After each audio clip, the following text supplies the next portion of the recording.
បន្ទាប់ពីវីដេអូវគ្គមុនហើយយើងមករៀនធ្វើផ្ទះទាំងអស់គ្នាតែផ្ទះនេះគឺជាផ្ទះម៉ូដបែបខ្មែរខ្ញុំយកមកពី Google សូមបញ្ជាក់ឲ្យខ្ញុំមិនស្ថាបត្យករទេអញ្ចឹងខ្ញុំធ្វើតាមតែអីដែលខ្ញុំចេះក្នុងហ្គេមទេ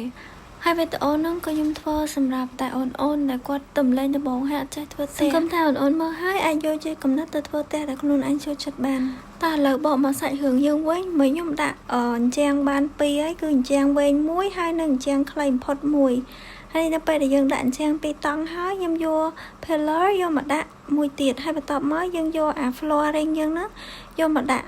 នៅអាចុងជញ្ជាំងខាងលើនេះដើម្បីយើងធ្វើជាជាន់ខាងលើផ្ទះយើងដាក់ហើយយើងចុចចូលរូបជក់ដើម្បីផាត់ពណ៌វាទី1ជញ្ជាំងទី2យើងflooring ហើយទី3គឺពីដាននៅក្នុងហ្នឹងវាមាន mode សម្រាប់យើងជ្រើសរើសអញ្ចឹងអ្នកទាំងអស់គ្នាឆ្លាញ់ mode អីយក mode ហ្នឹងមកហើយយើងអាចដូរពណ៌តាមដែលយើងចង់បាន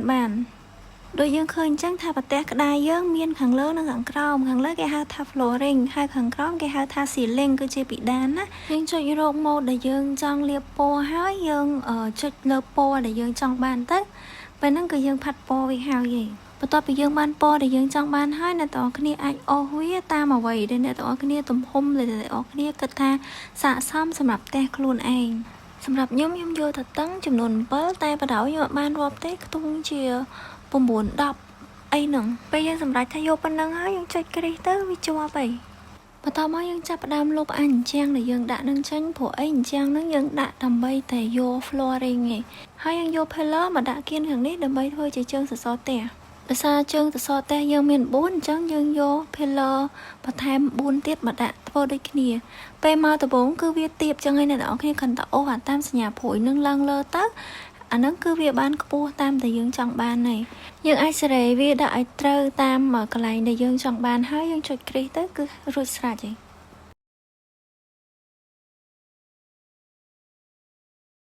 បន្ទាប់ពីយើងដាក់ជើងសសរបាន4ហើយយើងចាប់ផ្ដើមដាក់អញ្ចាំងសម្រាប់ធ្វើជាបន្ទប់អញ្ចឹងខ្ញុំទុក3កន្លះសម្រាប់ធ្វើជាយកខាងមុខដាក់រួចហើយយើងចុចគ្រីសហើយបន្ទាប់មកយើងចាប់ផ្ដើមផាត់ពណ៌របស់វាអ្នកទាំងគ្នាចូលទី1មកគឺជា wall អាហ្នឹងសម្រាប់ផាត់ពណ៌អញ្ចឹងហើយអ្នកទាំងគ្នាចង់យកគំរូមួយណាក៏បានដែរហើយយកពណ៌អីសាច់តែអ្នកទាំងអស់គ្នាគិតថាវាស័ក្តិសមសម្រាប់ផ្ទះខ្លួនឯងពេលដែលរើសពណ៌ត្រូវហើយយើងចុចគ្រីសហើយយើងចាប់ផ្ដើមអូសដោយសារគំរូផ្ទះហ្នឹងគេធ្វើបន្ទប់ពីរសងខាងណាចឹងខ្ញុំយកអញ្ចឹងមកជាហៀងទៀតហ្នឹងមកដាក់មកខាងទៀតអ្នកទាំងគ្នាចង់យកអញ្ចឹងថ្មីយកមកដាក់ហើយផាត់ពណ៌សាថ្មីអីក៏បានដែរប៉ុន្តែខ្ញុំខ្ជិលខ្ញុំអត់ចង់ធ្វើច្រើនដងទេអញ្ចឹងខ្ញុំគ្រាន់តែយកអញ្ចឹងដែលយើងមានស្រាប់ហ្នឹងយកមកអូសមកដាក់មកជាហៀងទៀតទៅគឺបានហើយវាស្រួលជាងលឿនជាងឥឡូវយើងធ្វើបន្ទប់សងខាង2នឹងហើយអានេះខ្ញុំអូសយកមកធ្វើជាយកខាងមុខទៀតដោយសារខ្ញុំសង្កេតឃើញតាកាពិតផ្ទះហ្នឹងគេមានយកទៅមុខខាងមុខតិចទៀតហើយដាក់ហើយយើងចាប់ផ្ដើមយក pillar យកមកដាក់ធ្វើជាទៅជើងទៅសផ្ទះបន្ទាប់ពីដាក់ហើយយើងចាប់ផ្ដើមដាក់កាំចដាវហើយអ្នកនរគ្នាឃើញកាំចដាវមានមិនចាហៀងហ្នឹងដោយសារតែខ្ញុំសាកដាក់សិនពួកអីយើងអត់មានកាំចដាវកោងដូចនៅក្នុងរូបផ្ទះគំរូហ្នឹងឯងអញ្ចឹងខ្ញុំសាកដាក់អញចេះមើលទៅថាវាស្អាតអត់អញ្ចឹងយើងយកចដាវវែងហ្នឹងយកមកដាក់មកហើយយើងផាត់ពណ៌វាទៅចង់បានពណ៌មិនគឺស្រេចចិត្តខ្លួនយើងហើយបន្ទាប់ពីដាក់ពណ៌វាហើយយើងយក flooring ហ្នឹងយកមកដាក់ឲ្យជាប់នឹងកាំចដាវហ្នឹងហើយបន្ទាប់មកយើងយកអាកាំចដាវខ្លីហ្នឹងយកមកដាក់លើ flooring ហ្នឹងមកឲ្យតជាប់ទៅមួយនឹងអា flooring ខាងលើនោះពេលដាក់ហើយខ្ញុំមានអារម្មណ៍ថាកាំចដាវតែមួយវាដូចអត់សូវស្អាតអញ្ចឹងខ្ញុំក៏សម្រេចចិត្តបរិច flooring ហ្នឹងហើយដាក់កាំចដាវចំនួន2វិញតែកន្លែងនេះយើងដាក់តអត់កើតអញ្ចឹងយើងទាញអា floor ហ្នឹងយកមកខាងមុខមួយជាន់ហើយចាំដាក់កាំចដាវយើងនៅលើ floor ហ្នឹងវិញបន្តមកទៀតយើងចុចចូលកន្លែងកាំចដាវហ្នឹងហើយផាត់ពណ៌វាមកឲ្យដូចឲ្យយើងផាត់ពណ៌អាមិញហ្នឹងហើយយកមកដាក់ចិត្តគ្នាមកវាដូចជាយើងមានកាំចដាវធំ2ហើយយើងធ្វើដូចគ្នាចំពោះអាមកចាហៀងទៀតខ្ញុំមើលផ្ទះហ្នឹងទៅដូចជាខ្វះអីហើយខ្ញុំទៅមើលរោម្ដងទៀតខ្ញុំសង្កេតឃើញថាកាពិតអាចចាហៀងផ្ទះហ្នឹងគេមានយកនៅចាហៀងហ្នឹងទៀតអញ្ចឹងខ្ញុំចាប់ផ្ដើមធ្វើយកមកចាហៀងទៀតដោយអូអា floor យើងហ្នឹងមកខាង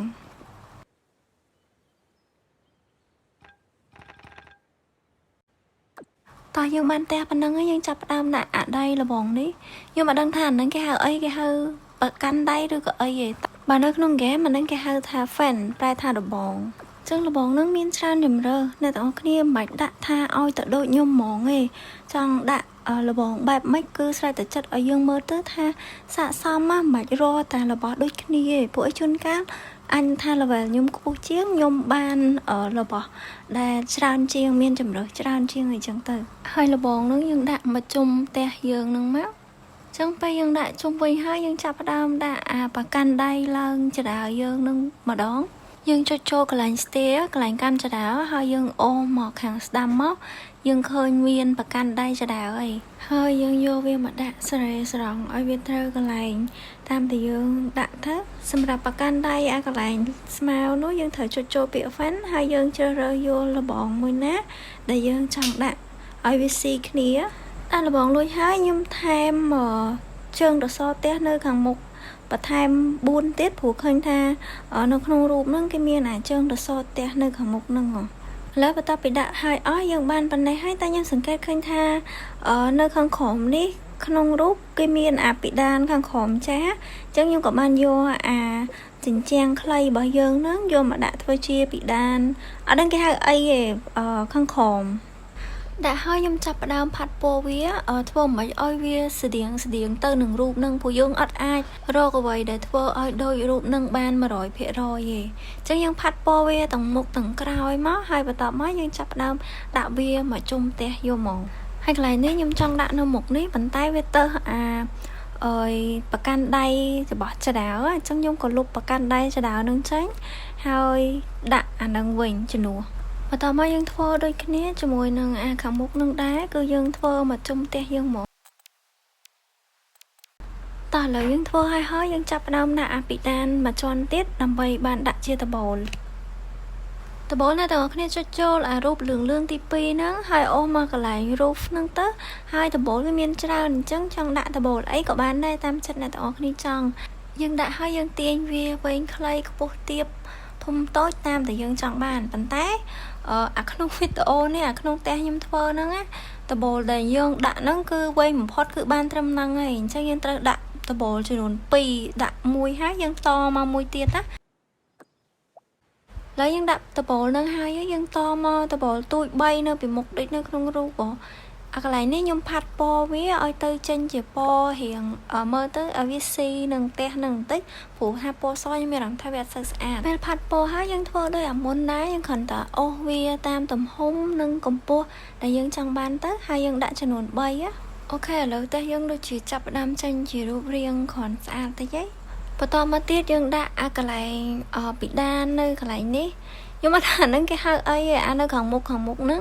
យើងដាក់វាបន្តទៀតមកព្រោះអីនៅក្នុងរូបគឺវាមានកន្លែងហ្នឹងហើយនៅពេលដែលយើងដាក់អាហ្នឹងទៅធ្វើឲ្យផ្ទះយើងមើលទៅកាន់តែស្អាតបន្តមកទៀតយើងចាប់ផ្ដើមធ្វើលបងប៉ាត់ជុំវិញផ្ទះយើងយកលបងមកហើយយើងផាត់ពណ៌តាមអីដែលយើងចង់បានដាក់លបងហ្នឹងហើយខ្ញុំមានអារម្មណ៍ថាវារៀងទាបពេកអញ្ចឹងខ្ញុំក៏សម្រេចចិត្តយកអ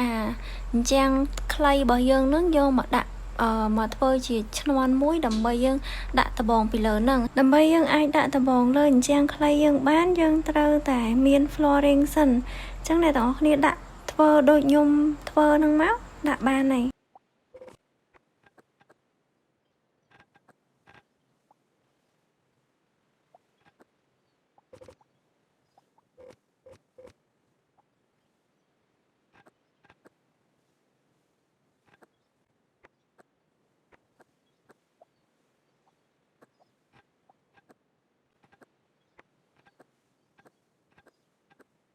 ពីមុខផ្ទះនេះអ្នកទាំងអស់គ្នាចង់ design មិនក៏បានចង់ធ្វើម៉ូដទ្វារចូលដូចខ្ញុំក៏បានដែរហើយពេលធ្វើម៉ូដទ្វារហើយអ្នកទាំងអស់គ្នាចាប់ផ្ដើម design ផ្ទះជុំវិញផ្ទះក្នុងផ្ទះតាមចិត្តដែលអ្នកទាំងអស់គ្នាចង់បានទៅ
អូខេឃើញថាតែយើងធ្វើហើយច្រើនហើយឥឡូវយើងសាចុចចូលមើលយើងចុចអារូបខាងគៀនហ្នឹងឲ្យវាចេញទៅជារូបមនុស្សគឺយើងអាចដើរមើលបានហើយ